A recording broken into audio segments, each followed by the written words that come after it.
When I share my story, it's about more than building an inspirational space for artists. I represent the creative spirit of the nation, the Choctaw Nation. I am our past. I am our present. I am our future. I am all of us. When we share, we become one. Because our stories make us more. Stories keep our culture alive. See them and share them at togetherwe'remore.com.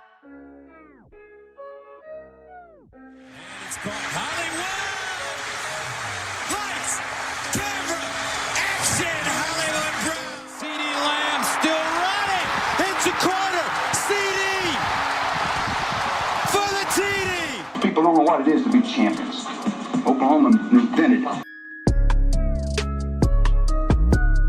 Welcome to Through the Keyhole, an Oklahoma football fan podcast. I am your host, Payton Guthrie. This week joined by Alan, by Matt. Brady, late scratch. They didn't have the injury list up right before. He's trying to get one over on the gamblers, but we'll make this work for a three-man weave of Payton, Alan, and Matt. Let's just jump into it, guys. Matt, Alan, we'll start with Matt. How you doing, Matt? How's it going? Doing well, man. Doing well. Excited to be here. It's a great day here in Oklahoma City, and looking forward to talking about some Sooner football. As always, man, we are right around the corner. Hard Knocks starts tonight, and that's like my official, all right, it is football season, so cannot wait. Nice. I haven't watched Hard Knocks in my life. I don't blame you. It's just, growing up, never had HBO, stuff like that. And then it's kind of like, do I really need to get it? So it's another service, so on and so forth. But Alan, the non-current Okie, how you doing over there, man?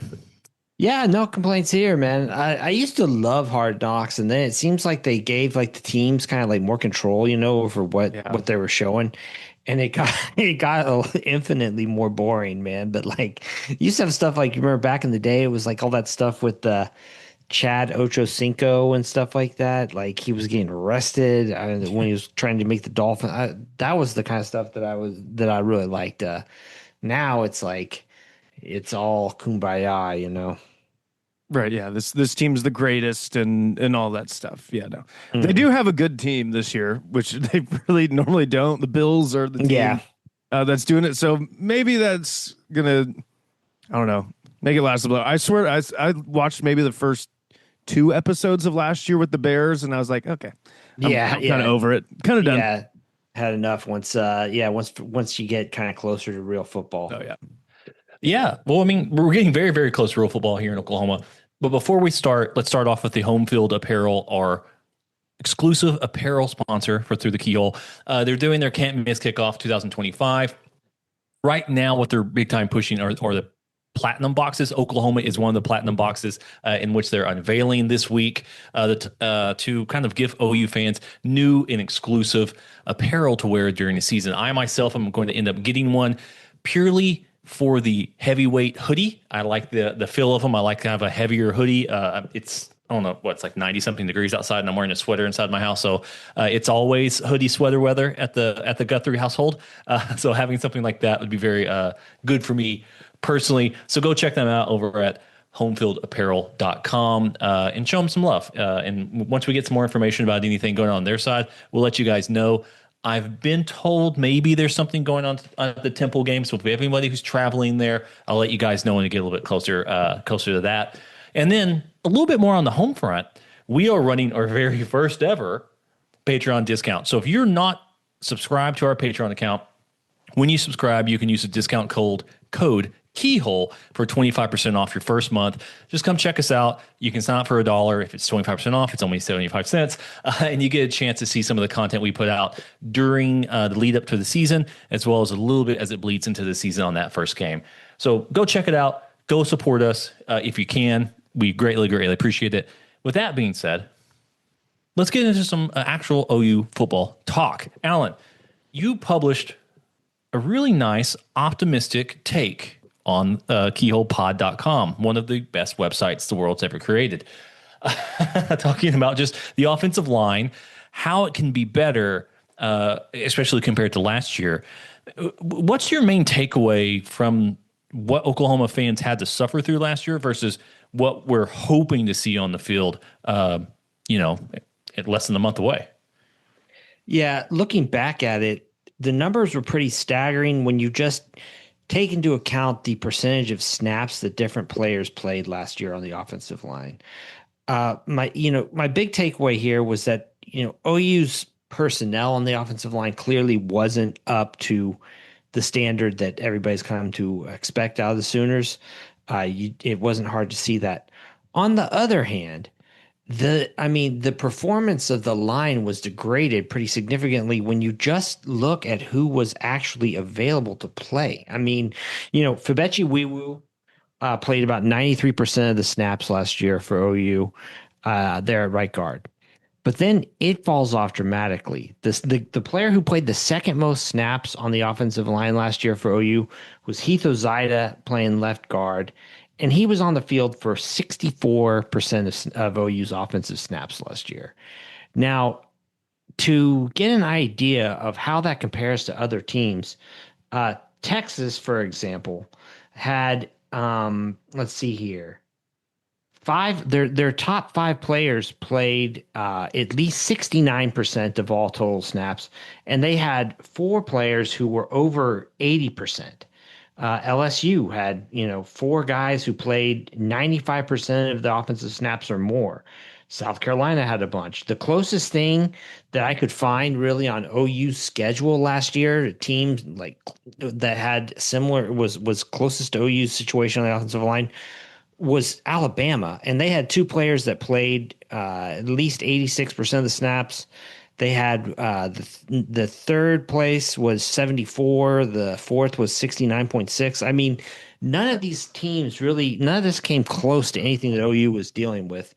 And, there are a couple things here too. You could make the case, well, what if those guys were getting replaced for performance? That didn't happen. These were all players who were missing significant time with injuries. For example, it's the center spot. OU really played, I think, 4 players total at that spot, and 3 of them really kind of just cycled through based on injuries before Troy Everett was even available at midseason. So, it was really a very significant double whammy, and more so than I even realized at the time. Yeah, that sort of weight on there where you're constantly having to rotate people through, and you're working your way down the depth chart. You're not only just missing guys, you're working your way down the depth chart. Especially when you're talking about the game log, it's like game 1, Oklahoma loses 3 offensive linemen for the majority of the season. Yeah. Like they're down to their 3rd string center on game 1. It really impacts. True. Yeah, it really impacts how an offense is supposed to operate. Just in general. And we put a lot of blame on Jackson Arnold here. He had his own druthers about doing stuff, not getting rid of the ball. But if you're really working at that low, and then also coupling that with all the wide receiver stuff, if you're an Auburn fan, slight side topic. If you're an Auburn fan, you may be thinking, okay, maybe this guy can at least just be an average quarterback. Yeah. If we get him surrounded by some stuff, that's really helpful. Do you think Oklahoma has sheltered itself or bunkered itself, built a barrier itself to injury with portal acquisitions and recruiting? Do you think it's in a better place now, Alan? Because in the past, you and I have been echoing this. It's just how I get all my best OU takes. The last parts of Riley and Bill Bedenbaugh only signing 2-1 offensive linemen, it really put OU's offensive line in a real dire position to where they're in portal for need instead of for want or for little extra bits. Do you think now, based on their roster composition, that's finally in a position to where if a guy goes down, it's not the end of the world like it was last year? I think it's certainly better. There's no way to prepare for, kind of like, an absolute plague of injuries, like the one that OU suffered through last year. There's nothing you can do about that. Right. But, I think that maybe to a degree, you had players like Logan Howland and Heath Ozaida last year that really got pressed into service before they were really ready. And so, Ozaida ends up playing the second most snaps of any, player on the offensive line last season. I don't know if he's a long-term solution at left guard, right? But I mean, he has been tested though now. He has seen what it's like. He got out there, he didn't just, get spot duty. I mean, they were counting on him. So at the very least, you've got a guy who has competed and is, now competing again for that kind of time. I think you could make the same case for a player like Howland. As for, in terms of you really kind of building up the kind of the reserves there, I think it'd be hard to say they haven't, right? I mean, they've done a great job the last two classes in fortifying the offensive line with personnel. I mean, you've got two freshmen who are legitimate candidates to start just based on the quality of their play, the opportunity to win those jobs here in fall camp. So, I mean, I think that the answer to that is yes, but again, if a team, suffers and it gets hit as badly as OU did last year by the injury bug, there's nothing you can do. You're just, I mean, that's just, like kind of such an outlier of a situation. Yeah. I mean, you're just a victim of your circumstance once that happens. And the issue for Oklahoma was obviously the injuries to running back, the injuries to offensive linemen, the injuries to wide receiver, to where, obviously it was that entire side of the football field. It was something that I, as an OU fan, or just a college football fan in general, hadn't seen that amount of injuries. Right. It really, really impact a college football team, especially just one side of it, right? Because I don't remember that the defense didn't last year. The defense didn't have a ton of injuries, did it? I mean, you had Gentry in and out. Yeah. I mean, Gentry was essentially a non-factor all year. Peyton Bowen, was kind of hobbled for a lot of the season, but you didn't see anything to the same extent as what you saw with the offensive line and the wide receiver core, just nothing like that. And do you think, I mean, because now we can think about, okay, it can't happen again. I mean, obviously it could, but the odds are it won't happen again because remind me, what was like the OU's average amount of snaps with the top five? If you remember? Gosh, man, I'm not entirely sure, but I mean, like, let's take how about we'll just go with the median, which was the number 3 guy. That was 60%, 60.5%. That would have been Jacob Sexton, and I'll note that he split those between left tackle and left guard throughout the year. And it's just that's just not, that dog won't hunt if we're going to go full Southeastern Oklahoma. But do you think there is something about the, because one of the things I wrote for the quote unquote Twitter headline was, availability is the best ability, right? Just being on the field. Surely OU won't be hit by that injury bug again. And if so, is Oklahoma, this is basically, I'm reframing the question I asked earlier, but this one's a little bit more specific. Has Oklahoma upgraded its talent enough on the offensive line to not only make an improvement from last year via these guys are now just playing, right?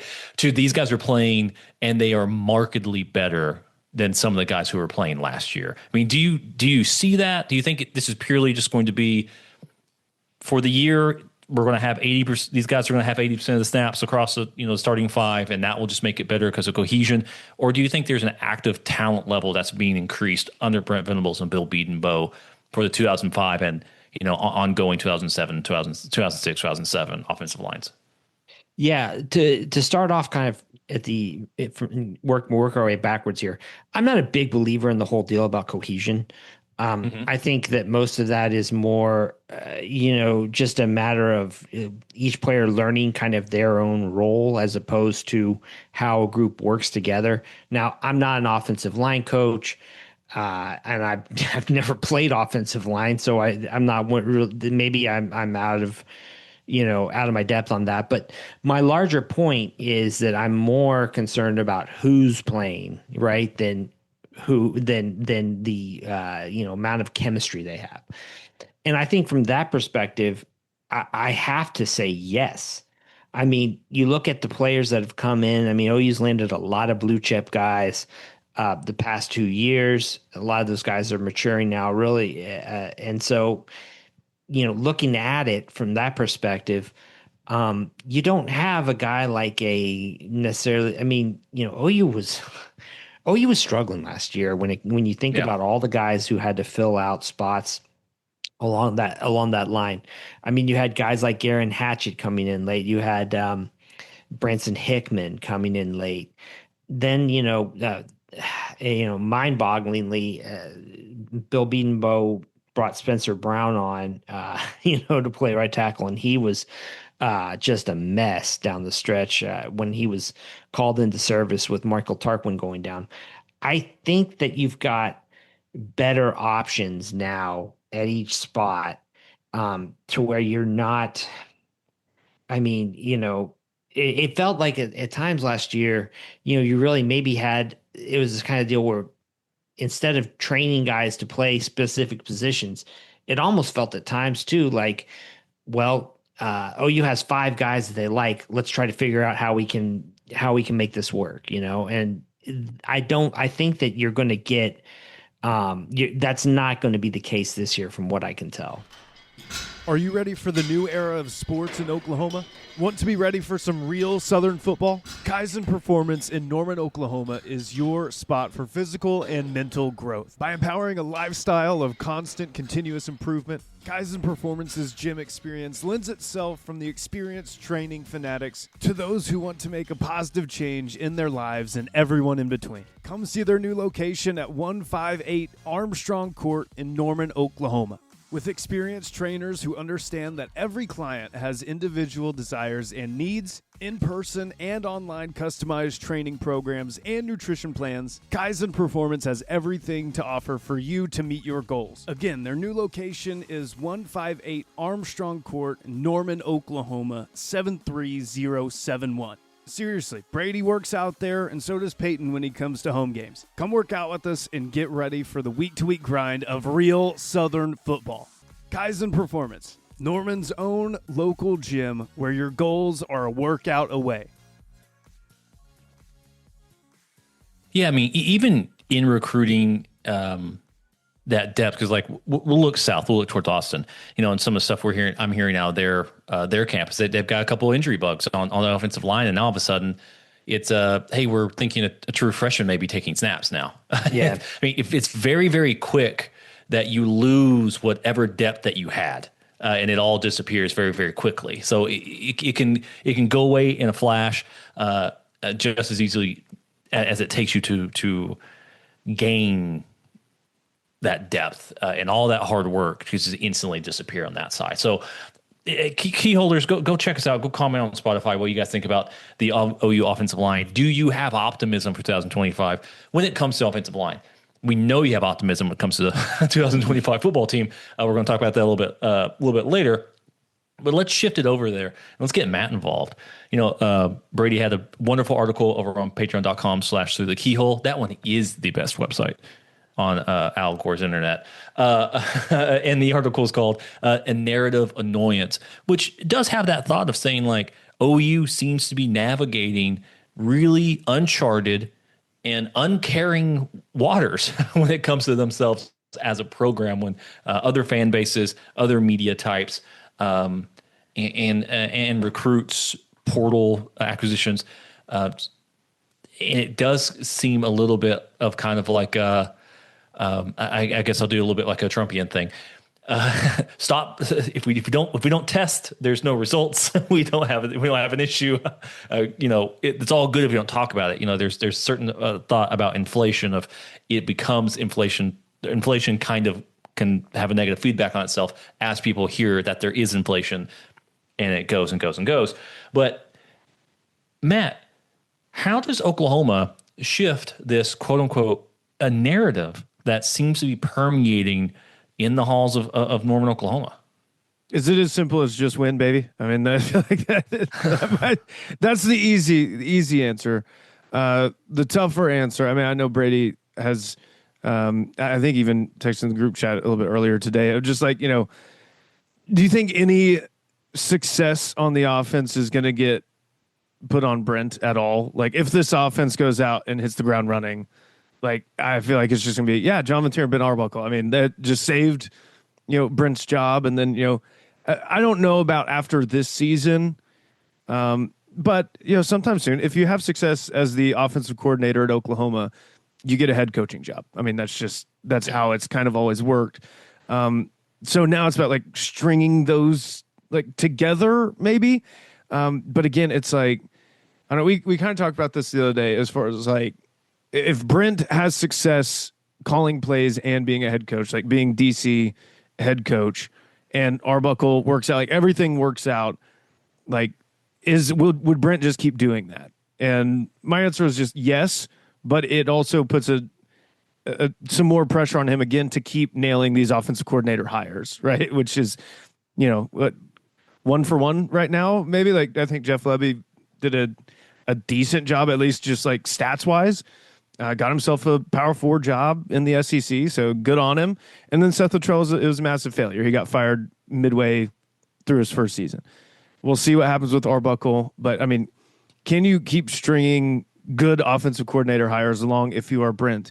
But I don't know, man. It feels like, especially talking with you guys, it's like we're looking at Brent's job from, I would say, a more like logical, realistic point. Because, like, I mean, if he goes 7-5 this year, I feel like Brent would still have a job next year, because I'm not paying the $45 million. It's not my $40 million that they're taking. Like, everyone else out there can be pissed off as much as they want and want Brent fired.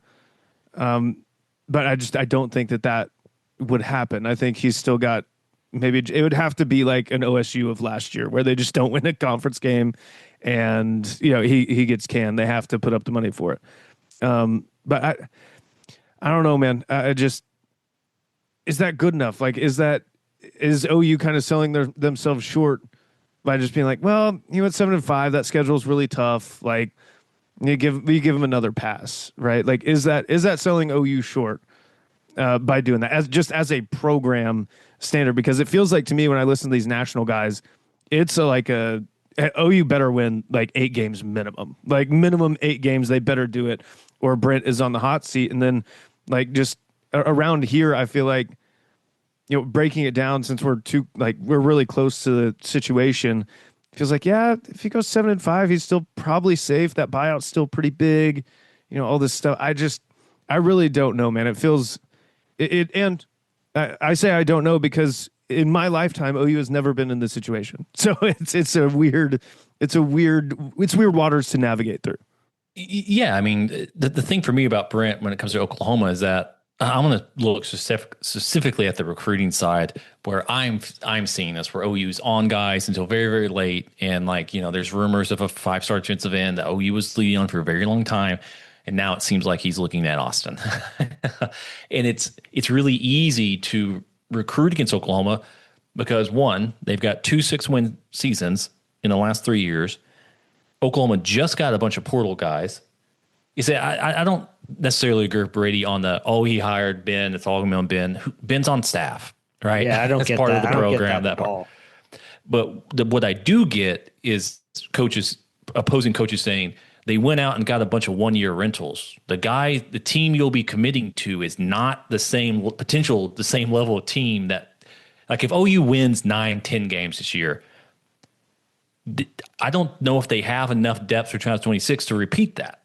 There doesn't seem to be a straight pipeline. And, I'm going to point south again towards Texas, where it looks like Texas has finally built itself into a program where it's going to feed itself into another team every year, if that makes sense. Like, I think OU is still a little bit in scramble mode. It's got its head above water. It'll have to do it again.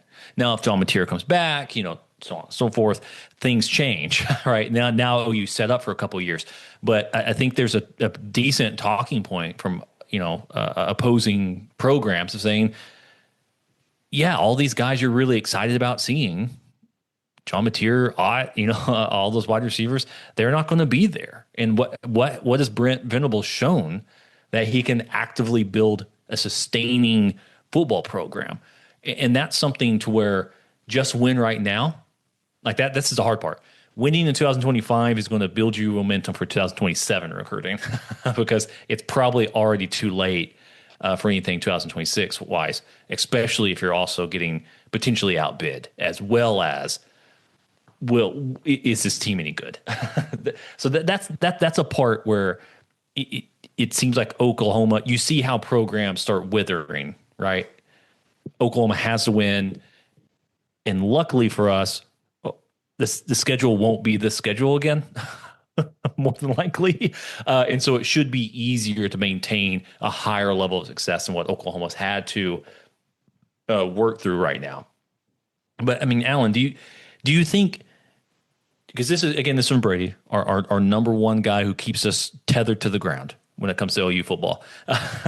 Do you think the narrative aspect to this has any real weight to it or legs to it, right? I mean, we see Texas Tech overspending on guys, bragging about saying we are going to overspend on someone by $300K if it means we just get them, right? I mean, there does seem to be, I don't know, college football to me feels like the Cold War a lot, where it's just like we have to prove we're better. It doesn't matter if this, we have to do it to do it.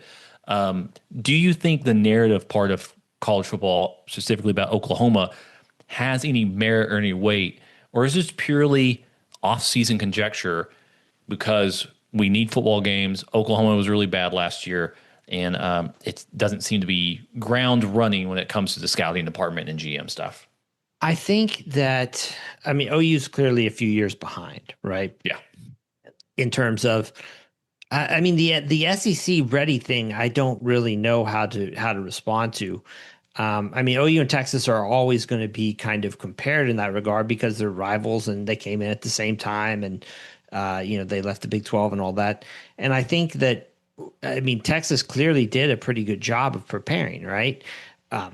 They had a new athletic director in Chris Del Conte ready to kind of with a kind of plan to take things over. They Steve Sarkisian, they brought in a Nick Saban disciple. They got the money lined up right. They got the kind of the boosters on board to kind of all start steering in one direction. They hired a good staff, right? I mean, they did all these things to prepare, but I mean, that's the kind of stuff they could have been doing also in the Big 12 too. So, but the larger point being, OU got caught flat-footed with the Lincoln Riley stuff. I mean, the plan clearly was Lincoln Riley's going to be OU's coach, and they're going to be. I mean, for the short term, they've got this great quarterback in Caleb Williams, and that's where that. I mean, Riley's done well as a head coach. That's where this is going. I mean, like. I think that Lincoln Riley was going to get the stuff that he wanted from OU, right, before he left, but he apparently didn't really even like having to justify why he needed it, right? But when he up and left, all of a sudden now you've got to remake everything, and the kind of stuff that Brent Venables wanted to do. I mean, we're seeing a lot of the fruits of that now, particularly in the trenches, right? I mean, the defensive line looks really good. The offensive line is looking like they're starting to really stack up, talent there. But it's all being done on the fly. There wasn't like a plan. I mean, look for example at how Steve Sarkisian has approached it at Texas. I mean, he hired a fantastic defensive coordinator in Pete Kwiatkowski, and he's also a guy who has no real aspirations, from what I can tell, of being a head coach, right? So, there's not like this whole thing. I mean, it's not like a Jeff Lebby situation where you're potentially going to have to be rehiring your new kind of offensive tactician. So, there's a lot that has gone into it, and OU also circumstance wise has just been, the schedule was just so brutally tough last year, and it looks again like a bear this year. Yeah, I mean, it just, OU was dealt, that we've talked about this. OU was dealt bad hand after bad hand after bad hand, and what we'll see in 2026 and in 27. Sadly, like I'm already like telling you 2 years out from now. Can OU respond to the body blows and to the quote unquote knockout blows it's received? I mean, 49-0 is tough for a fan to deal with, right? I mean, I'm sure that turned off some boosters and turned off a lot of people from Brent immediately. The Missouri game last year, it's like, it turned me off, to a large degree. And you just can't lose these games. And you start seeing maybe the micro parts are missing, right? Because like I can think Brent is doing a good job on the large scale. Like I'm looking at roster composition, I'm seeing how this stuff's being built out. I mean, just look at the defensive line versus when he got here versus where it is now, where you have media people on shows, on live air saying Oklahoma has the best defensive line in the SEC. Like that's just something unheard of, in my time as being an OU fan that was in the Big 12 and the Finesse League and everything's air raid. And now it's like OU is they are the dog when it comes to that. And that itself is going to keep that program, in there. And you look at the defense and as much as the offense fell off, and we just talked about it, was injuries to quarterback, running back, wide receiver, offensive line. And you can point to that and say they didn't have anyone who was college football ready to play offense last year. And you can look at that and say, okay, now what's going to happen? It's a big turn here. But on the same side, look what Brent Venables has been able to do with his defense from those multiple years in a row where it was ranked over 100th or worse. Mm-hmm. And now it's top 25, top 20, top 15 defense, which doesn't look like it's going to be letting up anytime soon. Like that is a remarkable turnaround, a remarkable build. Now, that said, he's the head coach, so that both sides of the football have to improve at all times. And this is where we're going to see what Ben Arbuckle, what sort of metal he's made out of to work on that, because Brent will be calling defense, so it's on game day. That's a lot on Ben to really kind of focus on. Is he prepared for this? Is he going to be able to step up and take that challenge? And if he can, then it's up to Nagy and it's up to whoever the AD is going to be to keep him around. Right? That's not, to me. I don't worry about he's going to be good, now he's going to be gone. It's like, well, just pay him more. Yeah, or, that part I don't really get. Like, I mean, the offensive coordinators are going to leave or what have you, sure, but like right now, I mean, an offensive coordinator job in the SEC, if they'll keep you, is pretty good job right now. I mean, it would take if he's as good as good enough to really be in demand. I mean, he can hold out probably for something that he really wants. I don't know. Yeah, that larger part of it is that shifting of that narrative. And I believe it to be real. I believe it to be a monkey on the back of Brent Venables and on the program at this point in time. What's going to change is OU beating Texas in Dallas. I think that pretty much is the end of it. If OU can just do that, or I won't say be competitive, because this game isn't about Oklahoma was competitive. If Brent Venables can beat Texas, and then I can say, we can say, all the fans can say, he's beaten Texas every time he's had a healthy team. It gives you something to kind of talk about. It's like, well, Sark's kind of a fraud. He only beats Oklahoma when the QB had his head taken off by TCU, or when the offense is like historically bad.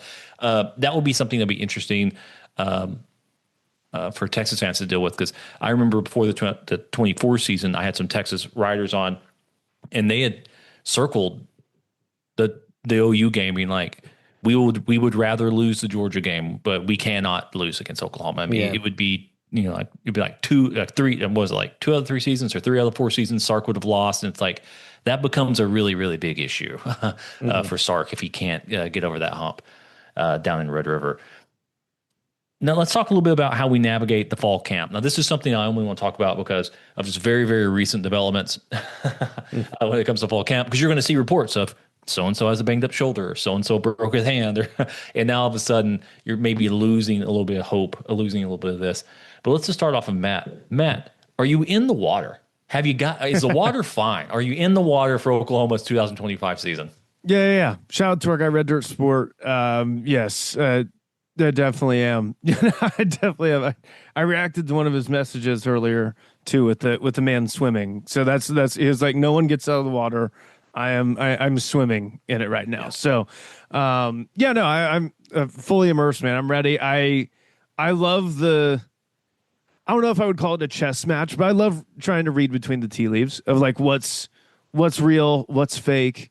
Especially like listening to player interviews, listening to coach interviews, and this guy's having a great camp. He looks great, and I always stop and clock it. I'm like, okay, is that he looks great because he's outperforming what they thought he would do, or does he look great because he's going to start and play a lot of games? Like, is that like I love the little chess match. Because the one that always gets brought up is the Kyler Murray or Austin Kendall. Yeah. Who's going to be the starting quarterback? Yeah, famous. Gee, I wonder. Yeah. Gee, I wonder who's going to win that quarterback battle. One of those. But I saw someone joked on Twitter like, Justin Harrington had a good practice. I heard like something like that. So it's just like it's one of those. It's one of those times, man. I love the reading between the tea leaves. I love the what's real and what's not sort of chess match, if you will. Yeah, I mean, obviously you're up there in Oklahoma City. You're on the radio. You're talking about this. It's fall camp. It's Oklahoma, right? This is what we talk about. We talk about fall camp. We talk about football. How are you having to balance being in the water versus Oklahoma has to play these teams, and these teams have also tried to play a good football too. I mean, you know what I mean? Like 9-3 is a great, in my opinion, 9-3 is a great season for Oklahoma, where they, especially in comparison to 2024, but when you stack them up against the schedule. But I've got people in my ear being like, man, 11-1, I don't see how we lose these games. And I'm like, man, you're really into this. Dude, like, we need to calm down. So it's how do you balance that? Yeah, putting on that program. It's a wide variety, man. I love our listeners. I love our texters that text in. I got a couple that are like, hey, 10-2, and that's like the floor. I'm like, okay, we got like, I love our guy Brady Trantham told me this a long time ago, and I always go back to it. But like, hey, just let fans be fans. Like, let them fan how they want to fan. If you want your expectations to be 10-2 as the floor, I am not going to sit here and stop you. I will just give my opinion though, and that is not.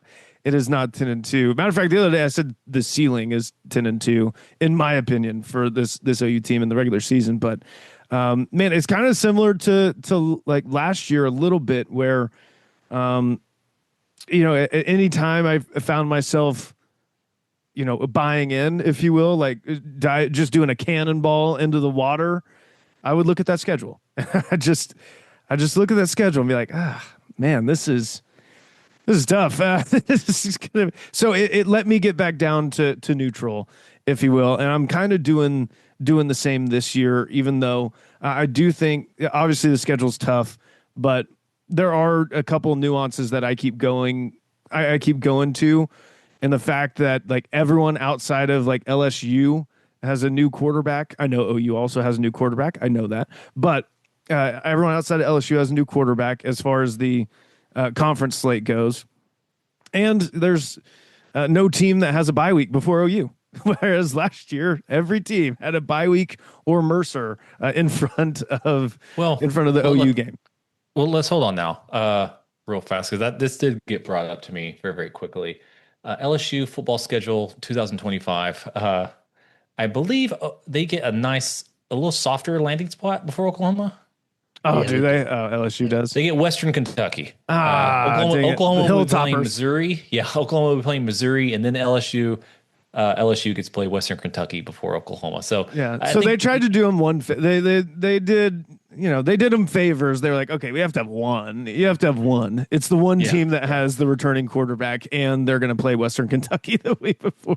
Yeah, who will ever think of the poor Tigers down in LSU? I mean, Alan, I guess I'll ask you the same question. Are you in the water? Are you in the water for this Oklahoma football team? I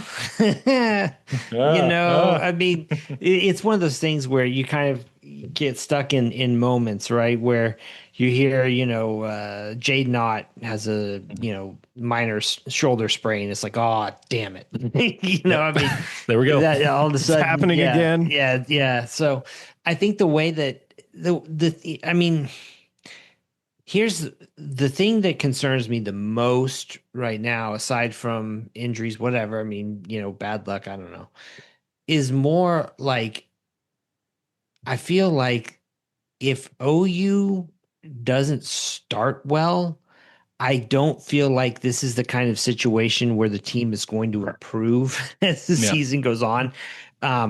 Simply because there's going to be a lot of noise, right? I mean, if OU starts off 2-2 or 3-2, I mean, if they don't, winning at least one of those games against Michigan or Auburn, to me seems like it's a must, right? Yeah. If they get to a situation where they're 3-2 and looking at that back half with those 7 games, I mean, you're going to already have everybody's going to already be putting together their lists of who's going to be OU's next head coach, yada yada yada, right? This situation could get very ugly down the stretch, and you have the players potentially quitting, checking out, that type of thing, right? That's what I worry about more in terms of how could this season go bad, because like OU's got a lot of pieces to be a very good team. And so much of I mentioned last year was a a matter of circumstance, right? So I just if they can survive that first 5 games and get with a 4-1, 5-0, that will have me feeling a lot differently. I mean, obviously, right? But that's the part, the mental part of it, the grind part of it is the part that I worry about in terms of if they don't get off to a good start. Yeah, I mean, that's going to be the issue for Oklahoma. Is I have again, I'm on some different group chats like that, and there there is no 4-1 going to Dallas. There is no 3. It's Oklahoma's 5-0 walking down to Dallas. I mean, yeah, Michigan, Auburn, those are wins. Chalk them up, and it's it's like, hey, these other teams, they also recruit. They also have coaches. They have players too. And, there's a very interesting question, and I'll pose it to you, Alan, that got brought up by Andy Staples. Which roster would you rather have, Auburn's or Oklahoma's? Oh, damn. I mean, I feel like top to bottom, I think I'd rather have Auburn's roster, but I would rather have Oklahoma's quarterback. So, you know what I mean? Like, yeah, so basically that's where, Staples said he had Auburn. I think maybe he's picking them to win, or maybe just kind of going through the roster of it, saying, yeah, he'd rather have Auburn's roster. And yeah, when you think about top to bottom, defensive line, offensive line, running, I mean, the whole thing, especially wide receiver, man. It's you start looking at why Auburn was, this is going to sound very weird, was a pretty good football team last year, right? I mean, as I've been trying to go through different little analytical models like that, I really can't find a way to make them or Ole Miss bad. They just had really, really inopportune turnovers or poor quarterback play when they didn't need it to. Maybe Ole Miss is a little bit on lane potentially. But it does kind of turn stuff around for the Auburn game all of a sudden, where it's like, well, if Jackson Arnold is literally just a everyday average quarterback who can just not implode, that's going to be an extremely hard football game for Oklahoma. And I'm not sure fans are going to be willing to accept that. I mean, the line on that game is what, 2.5 points, and OU's at home. Yeah. I mean, like, it's kind of like a wake up if you think that he's just going to steamroll Auburn because Jackson Arnold's their quarterback. I mean, don't forget, Jackson Arnold was the quarterback when OU beat Alabama last year. I mean, it can happen. And I guess it's like, how do you balance this? Either one of you jump in here. How can you balance that natural hope? Because I mean, we're all fans here. Now we've aged some. We're more like the Appalachian Mountains instead of the Rocky Mountains, right? Weather has kind of rounded us down a little bit. But how do you balance this natural hope for a team, right? You read the reports, you see what's going on. It's like, man, John Mateer's attitude, it's around the team. He's so confident. You start kind of like, all right, I can see it, versus trying to balance out some of those expectations of, yeah, well, Michigan's going to be tough. Auburn's going to be tough. Texas is going to be tough. Alabama, LSU, so on and so forth. How do you balance that? I mean, for me, it's years and years and years of reading the same stuff from preseason about new attitude and how hard everybody worked in the off season. And, oh man, Brendan Radley Hiles is this kid, Buki. He's got this attitude that he's talking trash to everybody, to the offense as a freshman, and he's really got this infectious attitude that's got everybody all geeked up for the coming season. I mean, you read enough of that every year that you realize it's the same thing over and over and over. It's time acting as a flat circle, and just, you got to prepare yourself in that sense for none of what any insider is telling you matters. It's you'll see. Trust me, game one, you'll find out pretty quickly if what we're hearing is legit or not. Man, you had to drop a Buki reference. Good Lord. Well, that was just one that I remember, like, everybody being like, oh, he's talking trash to the off. Like, who the hell cares? Like, is he doing anything? Like, how's he playing? I mean, the guy's kind of short. It seems like a problem. Like, I remember that. I think it was his freshman year where the Kansas State tight end just dusted him. I was like, oh, okay, never mind. I'm out on Buki forever. I mean, he turned out okay for, was it Washington State? That's where he ended up going to? Washington? Washington. Okay, yeah. He ended up doing all right for them. Hopefully he's doing well. Is he still coaching with USC? He was a grad assistant there, right? I mean, I don't know. I think so. Yeah, I don't know if he's still there or not, but yeah, no, he. I don't know. Yeah, I mean, you never know. I guess, Grinch went somewhere else, so maybe. Yeah, what if he followed Grinch to UCF, Woo! You never know. Oh, that's going to be a shit show, in my personal opinion. Matt, I mean, how do you do that? I mean, the reason why I bring this up, I'll go a little bit of talk is, we're on it right now. You see it. I've got George, I've got Parker, I've got all them tweeting videos of John Mateer handing the ball off, being like, that's the best handoff I've seen in Norman in the last decade, or whatever. I'm being obviously a little bit over the top on that. But we're seeing stuff. You want to believe. And, I'm seeing that. And then I listened to the Solid Verbal podcast about previewing the SEC, and they both just kind of had OU like pretty far down the line. Right. Now, Ty was a little more like, they just have a really hard schedule. What are you going to do? Yeah. Dan's more like, well, they've got 9 things on offense they have to hit. And in framing it that perspective, I was like, yeah, we are kind of relying on a bunch of people showing up and just kind of working, which isn't necessarily the best place you want to be at. But how do you balance some of that stuff? I mean, or let me rephrase it because Alan asked that. What would be the proof in the pudding for you? Like, when would you say, I knew it, I was right? Like, what game, what aspect of that, what changes your mind or solidifies your mind on Oklahoma? Yeah, we actually talked about this on Monday. We asked everyone's kind of opinion. We gave our own about the most important game on OU's schedule in your mind. We would, it was kind of our listener engagement segment, but mine for sure was Michigan, man. If you can go out, let's say you win a game by 10 against Michigan, just for a hypothetical. If you beat Michigan by double digits, I think that does so much for the fan base. Now, there's always, we'll get on here after Michigan and, on the post game pod and be like, well, yeah, all right, they did one. So now it's, wait, get Kent State and Temple out of the way, and then it's all right. Then you're really going to find more out. But I feel like that would go a long way, and at least for the short term of the first half of the season, to kind of getting the fan base back on board. Winning a big time game like that, it's going to be an awesome uniform matchup. That's neither here nor there, but I'm really looking forward to that.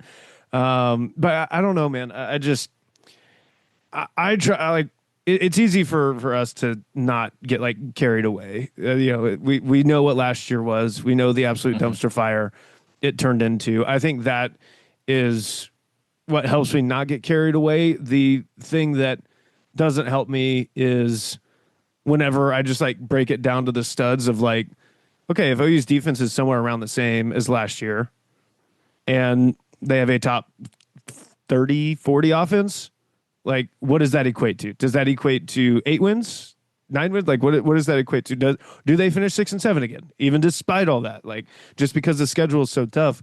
So I don't know, man. The schedule definitely helps me keep everything in balance and keep everything in neutral.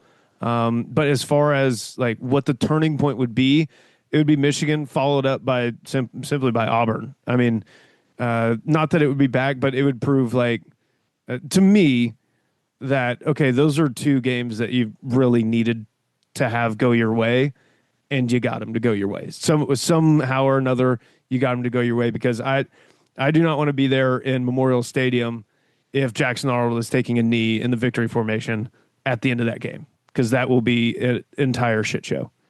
Yeah, that would be. I mean, Brent may be calling the agent may be calling Brent at that one time and saying, "Hey, big head, yeah, hey man, what's going on? How are those shoes treating you? You out there running? I cannot want to sit down." No, I mean, I think we're okay there on that side of it. That's just something that really popped out of my mind. I was thinking like, okay, I want to see what a national media type has, right? And this is no disrespect to Ty or Dan on Solid Verbal. I wanted to see what like a quote unquote national casual fan would be like, because we're just getting so a media type would look like, because like they don't have like the pulse check of every single team, but we're getting a lot of conflicting messages. I mean, you had some guys from SEC Media Day saying John Mateer is going to Offensive Player of the Year. Another guy saying he's going to be in New York, but they're also picking OU to finish 10th. I mean, there seems to be a lot of really conflicting messaging about this team coming out, and I believe it's because it just has so much of a boom or bust potential that I personally was not that prepared for. Like I'm used to having a pretty good, solid understanding of what the team is going to be like, but I won't quite know until after Michigan, and then I really won't know. I mean, then I'll probably know a lot after Auburn, obviously at that point in time. But I don't foresee this being a team that gathers momentum. It's either there or it's not going to be there. Because to Alan's point, if it's not there early, I don't know if they have a staff. I don't know if they have enough bandwidth to keep the wheels on the wagon, so to speak, coming up 2025 season. Hey, that takes us to the end of our show. It's a short show today. It's off-season talk. We're excited just as you are, as you can tell. We're trying to temper those expectations because we're guarding our hearts. Okay, we're not ready to love yet. We're going to get back out there. Maybe we'll do like a Love Island edition of Oklahoma football and really feel strong about it. But Matt, Alan, do you guys have anything you want to add to this? No, everybody sign up for the Patreon. Also, make sure you give those 5-star reviews, of course, where you get your podcasts. And also check out Home Field. Yeah, check them out. Yeah. I mean, Brent and Eggy may not be able to sign some 5 stars, but you for sure can help us get 5-star reviews over on Apple and Spotify and leave some comments. We honestly reply to all of them. And Brady has been added to the Facebook account because he had a Facebook account now. So he's actually been active on that. It's been surprising me. I keep getting notifications of a post being made. So go check it out. We greatly appreciate anytime you guys listen to us and allow us to kind of ramble on some stuff. I have an Alabama guy for summer conditioning. I'll be recording on Thursdays. I'll probably try to post that on Friday to kind of break down the team that Alabama has this year and what they're expecting, and then kind of moving on from that over on the Patreon side to kind of plug that a little bit. But thank you guys so much for listening. We appreciate it. Rate and review us. Go check out Kaizen Gym. Go get jacked. Go get swole. Again, buy some stuff from Home Field. It'd be super helpful. And then for myself, for Alan, for Matt, for Brady, we'll sign off as we always do. Boomer Sooner.